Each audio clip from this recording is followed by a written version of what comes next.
Alright, so we're going to take a look at Wayne's epic Seiko Monster collection.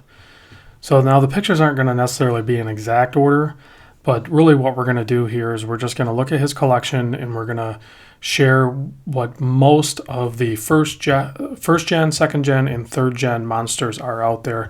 I think we're looking at maybe 34 total. So let's just get started. Here's a small group of them in a case that, oh well, there's pictures of the cases too, so he's got them cased up really nice as well. So there's one picture, as you can see across the top row, you have all of the third gen, and then the third gen trickle down into the second row, and then of course you have your 309, the 313, and then the 307. So let's go to the next picture. Here you can see 3 cases full of monsters here. So this is just an epic way to have them and, you know, be able to travel with them or just store them, whatever the scenario is. So just an amazing collection. So here's a good picture of some limited edition ones and some special edition ones. So we'll cover these individually too. So, and then here is a bunch of, well, the other case. All right. So here's a picture of first, second, third, and fourth gen all in a row. So you're going to have the black first gen, and then the 307 second gen, and then you're going to have the SBDC 025, I believe it is, third gen with the 6R, and then that new release, the fourth generation. So, all right, so here's kind of where it all began, was with the SKX 779. This is, of course, the black one with the 7S movement. That's still an icon in the monster world for sure. Another shot of it. And then you move on to probably one of the ones that really brought it into fame, I believe, is, you know, the first orange monster, the SKX 781. Absolute beautiful watch and a must-have for a lot of Seiko collectors and Seiko monster collectors for sure. Not myself, you know, but because I'm drawn more towards the second gen, but the first gens are awesome too. So, and again, here's an example of me not having them in order. I tried the best I could, but we kind of jump right into the SRP 313 or the Bloody Tooth Monster, Dracula Monster, whatever you want to call it.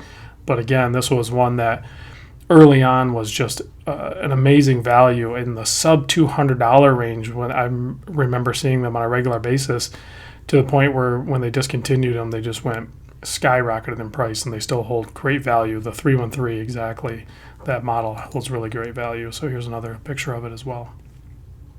Wayne went through the trouble of doing the label maker for the part numbers for us, and then also the mounts and everything, so we could get the pictures, because he's not local to me. If he would have been in the United States, I would have probably bought a plane ticket and went out and visited just to see this collection. That's how epic I think this collection is. But he is not in the United States. So back to the 781. Like I said, I'm not going to be necessarily in order on this, but just such a beautiful watch. Another picture of the 779, 781 again. All right, so now we're going to get into the second gens. Here you go with the SRP 307.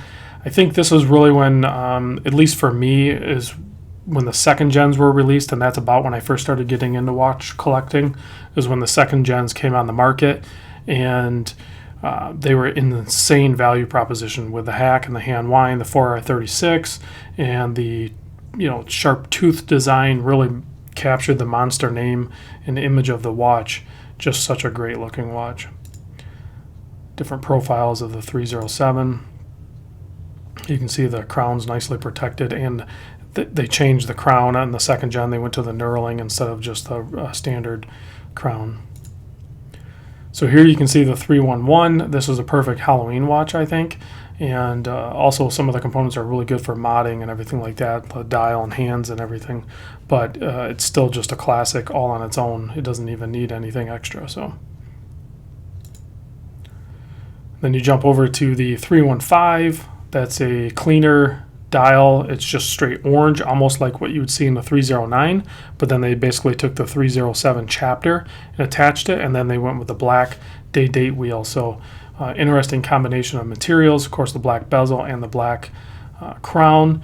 Now there is I've done videos, and there's tons of people out there that have swapped over the regular stainless bezel and the stainless crown, and it really changes the look of this watch.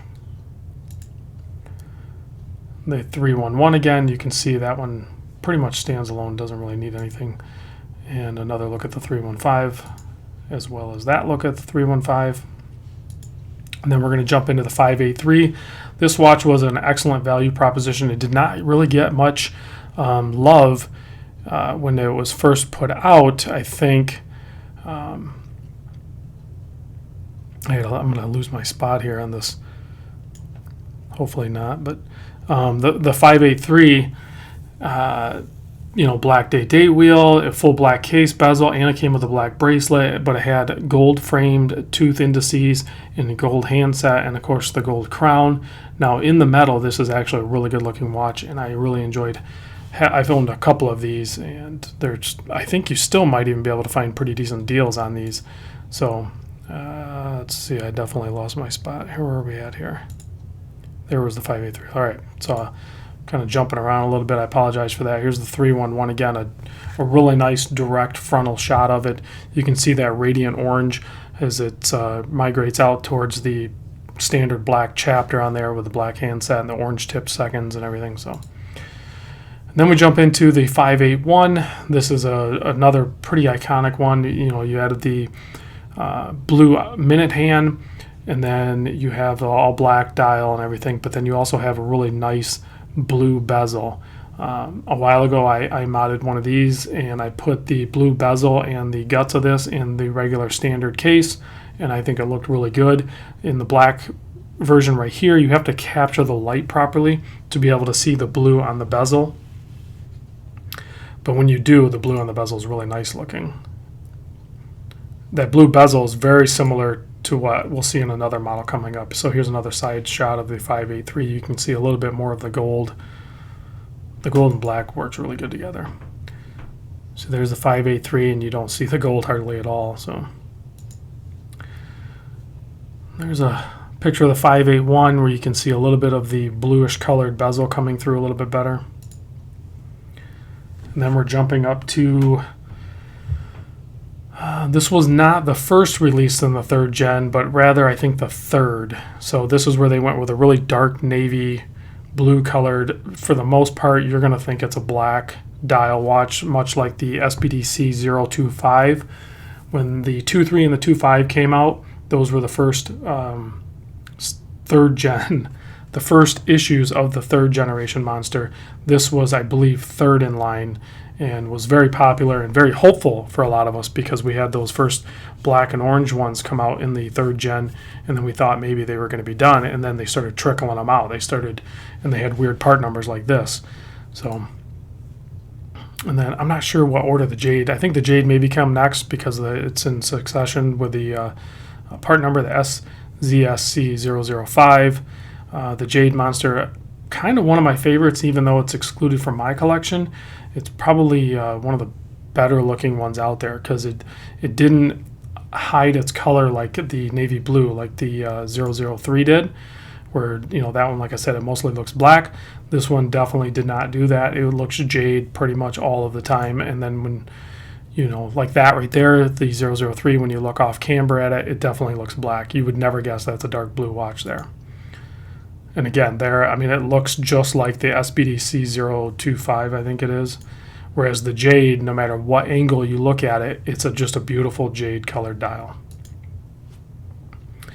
That's about as dark as you're going to make it look, and I can still see the green, especially in the chapter and everything on it.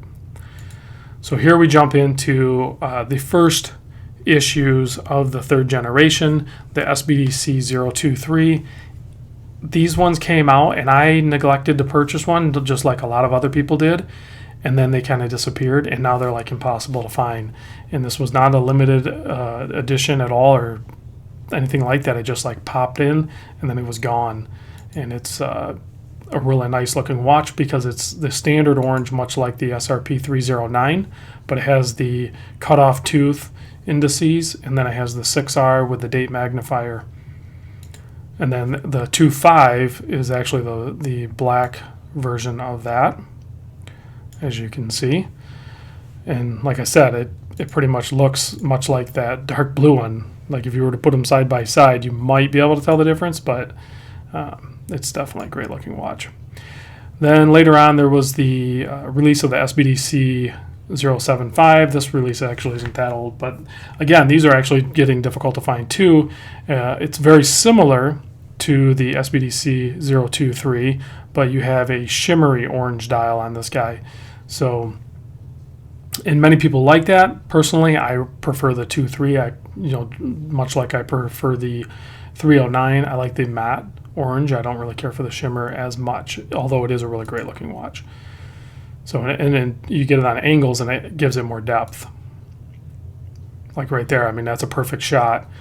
The off angle where it has a lot more depth to the dial. And then of course the classic blue Lagoon, the SBDC 067, just a beautiful blue watch. I think this could be an easy pick for most people that are or are not Seiko Monster fans. Are universally going to agree that the blue is just a beautiful looking watch. All blue divers look great. And I do actually own one of these.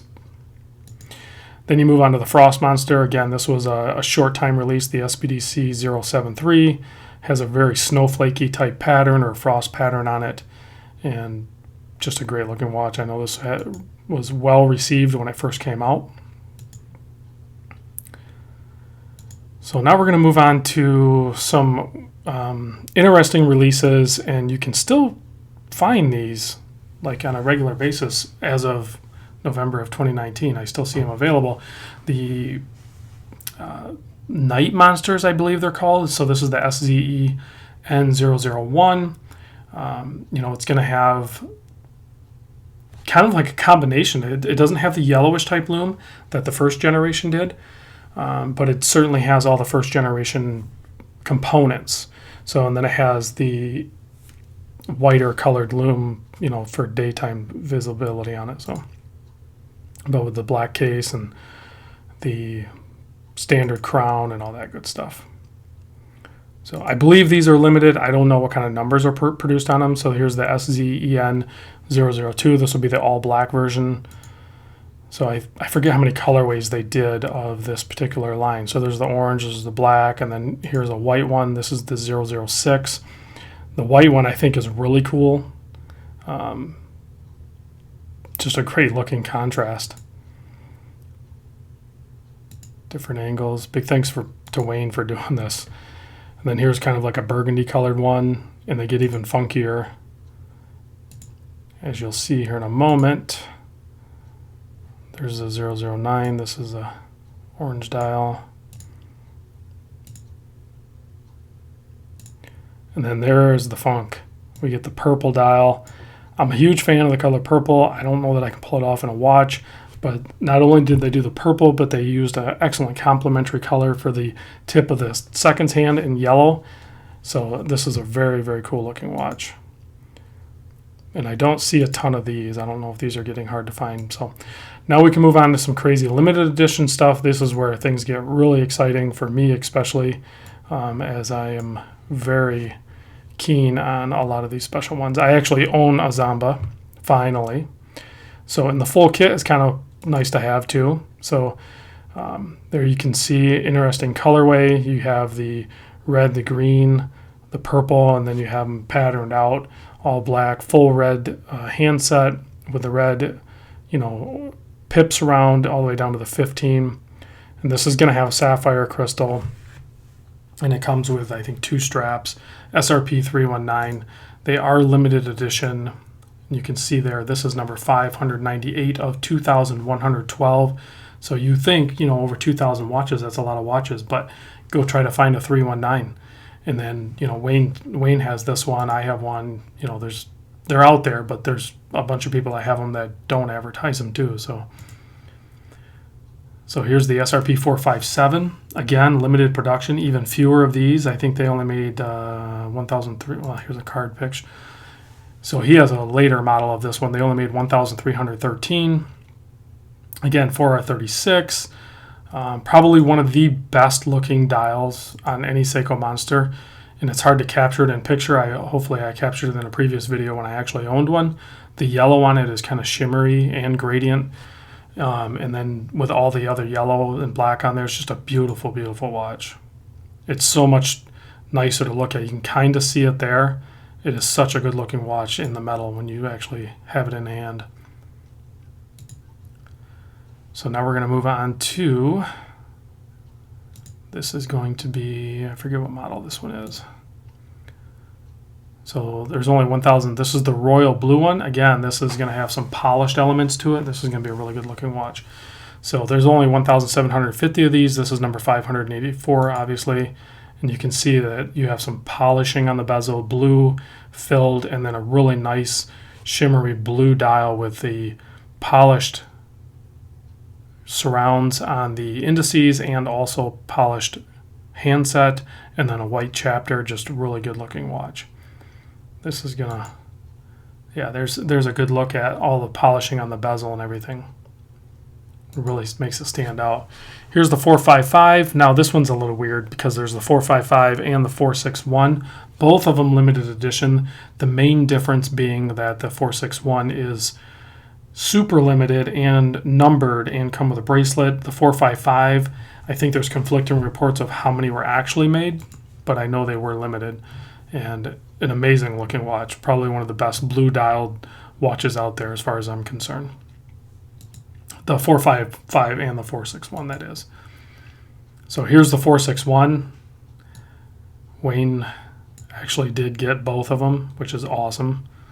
Let's see, there's the 455, so you can see the difference is like, there is no difference. So it has the gold handset, it has the gold crown, it has the blue bezel. The main difference is it's going to have a numbered case back, and it should have a number card with it, whereas the 455 does not. So you can see here is the 461. You can see on his card there. I think there's a close up of the card. This is number 487 of only 500. So they are super rare. I mean, when you start getting into a brand like Seiko and they only make 500 watches, that's pretty dang rare.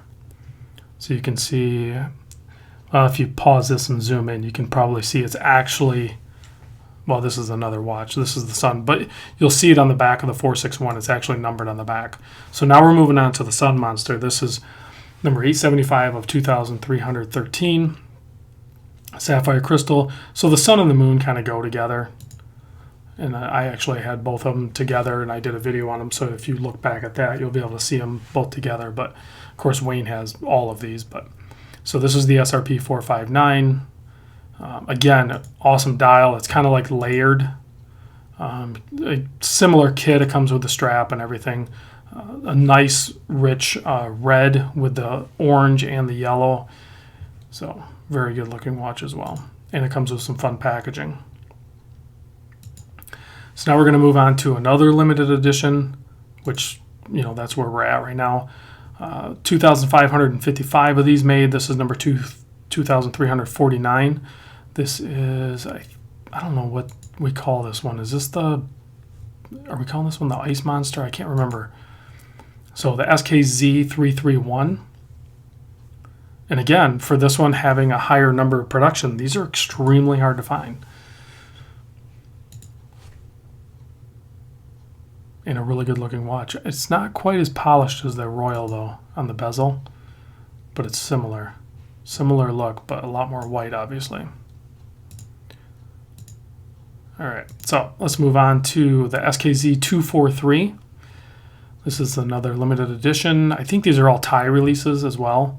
So you can see you have the black fill on the bezel from the pip to the 15, and then it switches over to red, so it ties in with the complete colorway.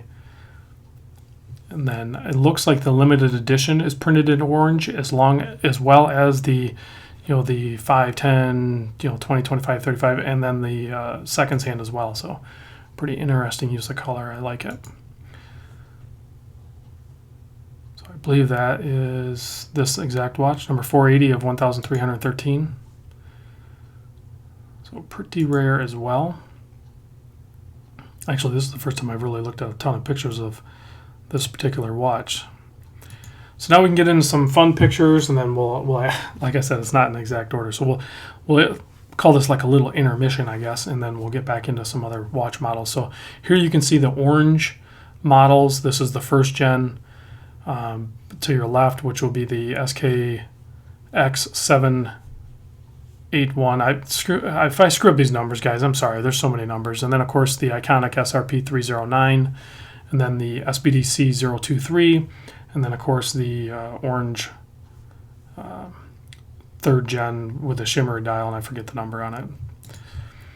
Here you can see he did quite the wrist roll here with, you have the both orange, and then you go to the coral blue, and then look at it. I mean, you have the black and the navy blue right next to each other towards the middle there, and they both look black, right? And then you have the jade and then the frost. Like I'm looking at the picture and I can't tell. I think the one in the middle is the navy, and then it goes black and then jade, but I could be wrong. Here's a look at almost the entire collection, all tucked away nicely in their boxes. That's what it looks like, all cased up and nicely done, so great choice in packaging. So here is the white dialed and the royal dial next to each other, because they're basically kind of like a reverse image of one another on the dials. Not quite the same colors, but same concept in color patterns. Here's a SKZ213. Again, you don't see a ton of these. Blue dial with the red fill and then the blue, so it's almost like a Pepsi bezel, but done still with all the stainless steel bezel. Just great looking watches. I cannot believe that Wayne actually accomplished this. He actually did it. This one here, I've come quite a few times, come close to purchasing one of these. These do not pop up very often. The SKZ277. It's a bold looking watch. Really interesting. It's not quite lime green. It's not, military green. It's like somewhere in the middle, and then you have green fill from the pip to the 15, and then black on that after that on the bezel. Just a great looking watch, a limited edition, of course. And it's going to be a tie release. It actually comes with a flashlight and packaging. It's pretty slick. So there's the full packaging. It does have a number there. This is number 304 of, I can't read the number, 1,800 something. So I believe this is a box of all limited edition. I'm not, yeah, these are all limited in pretty low numbers. Okay, so I know we went crazy long on this, and these pictures are upside down and everything like that. But before Wayne took off and before he actually got possession of it, the only monster he was actually missing from the first gen, second gen, and third gen ones was the yellow monster, and they only made 300 of these. But he actually did secure a purchase of it before he left, but so he couldn't get me the same style of pictures, but he did supply me pictures of it before it arrived. These are insane elusive, being that they only made 300, and you're gonna, if you find one and you want it, you're gonna just have to pony up on the price. But this is number 253 of 300. So anyway, guys, big thanks to Wayne for helping us out with getting this epic monster video and collection put together. As you can see, he's done an amazing job and has an amazing collection, and it's awesome to work with him to try to get this video out there so you guys can see them all. So thanks for checking in, and I will check you on the next video.